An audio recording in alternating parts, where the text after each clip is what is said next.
Texas Republican Congressman Lance Gooden here right now saying, be careful what you wish for here. Congressman, good to see you. Thank you. Great to be here. What do you think? To a man or woman, at least in that bunch, the second bunch, saying, no, decriminalize it. What do you think? I think if we're going to go down that route, then why have a border at all?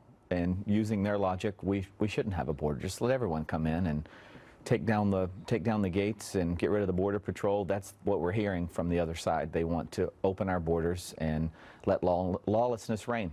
I can imagine that would obviously, accelerate the problem at the border and migrants trying to get to the border.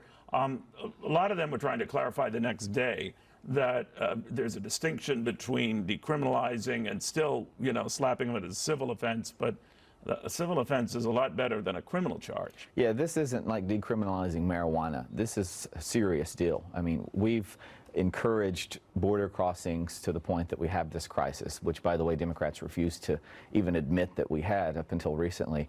But saying that you would decriminalize illegal crossings at the border is saying that you're for open borders, and that's what they should come out and say.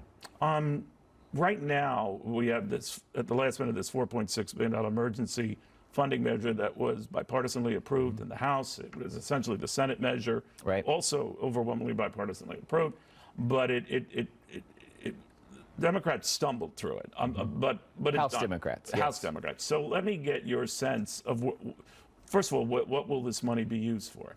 This money will go toward the crisis at the border. You see all these backlogs and people that are locked up and can't move through the process. We're seeing humanitarian needs that will, in theory, be met as soon as this money gets to them. With respect to the disagreement in Washington this week, to sum it up very briefly, the Senate passed a bipartisan bill. Only 6 Democrats voted no on that entire bill.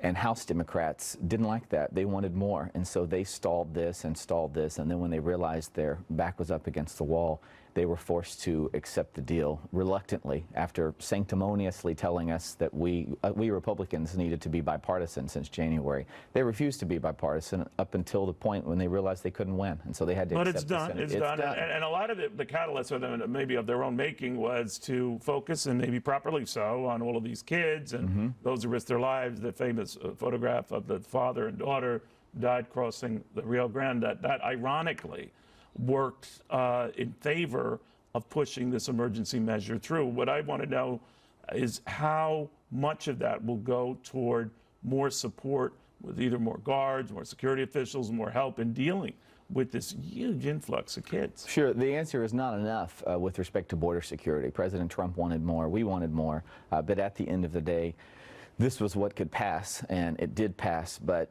border so it beefs up personnel, but how do we know, Congressman, those personnel won't be handling these kids, and that their regular job, which is to police the border, is now going to be taken up in time, essentially babysitting? I'm almost certain that what you just said will likely happen, because we don't have enough resources at the border. We've refused to actually secure our borders, and Democrats are standing in the way of the president's plan to beef up the border and have meaningful security. We've got to have more than what we've got. And so as a party, is there any worry you have that you are getting stuck with the label, not you specifically, but the party? And it's unfair because a lot of these facilities were built during the Obama years, but that they're now being filled during the Trump years. You know, these issues are infuriating Americans across the country, especially in Texas where I live. We are sick and fed up of what we're seeing at the border. We were tired of being told for the last 6 months in the House that there was no crisis. And just this week, we finally saw Democrats speak up, and I heard the word crisis for the first time. Nancy Pelosi and Chuck Schumer stood up there and said this was all manufactured by the Republicans 6 months ago. And now they've backtracked and they've admitted we have a crisis. But what we as Republicans have to do is continue to make sure our message is out there to the American people that we are pro-border security. We're also pro-immigrant, legal immigrant. People stand in line for many, many years, wait in line. And all these kids, and it's quintupled over roughly the last year, the number of children who have come either unaccompanied or accompanied with people that, even as back to the Obama administration, they didn't quite sure were parents. Has anything changed in that? Is there anything you can see that would alter that? Because the waves just keep coming.